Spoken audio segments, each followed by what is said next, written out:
O que tem dentro do ventilador, cara? Pra ele pegar. Gente, a tecnologia já... sei lá. O ventilador não usa tecnologia. E sim... olha só aqui. A gente vê que tem esse negócio aqui dentro. Ó, deixa eu botar aqui pra vocês verem. Isso daqui, quando a gente vai lavar, é normal, né? Porque isso daqui aqui gira. Mas nessa parte tem algo. Eu consigo revelar pra vocês, cara. Porque esse meu ventilador aqui, ele é meio quebrado. Aí meio que dá pra ver algumas coisinhas. Olha só isso. Isso daqui dentro. Isso daqui é tudo que eles usam. E é pouca coisa, vocês acham? Mano, eles compraram com muito dinheiro. Esse daqui custa mais de R$ 1.000, sabia? Olha, calma, deixa eu tentar abrir a lanterna aqui. Eu vou mostrar.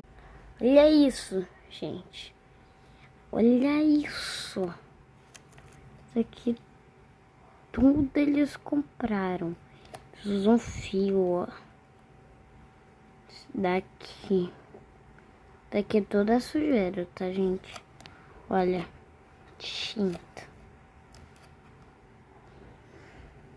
Mano, isso daqui é muito quente. É bom tu nunca pegar. Aqui já... aqui... essas partes tudo daqui, do ventilador aqui. Olha isso, cara.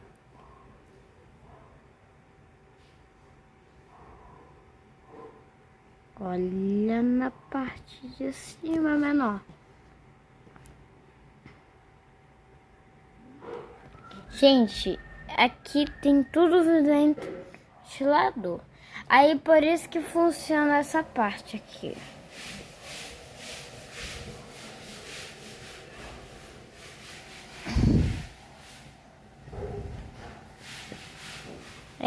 Aí é por causa disso daqui.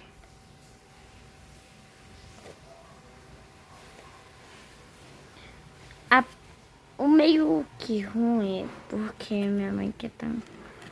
é porque tá meio quebrado esse ventilador aqui, olha só.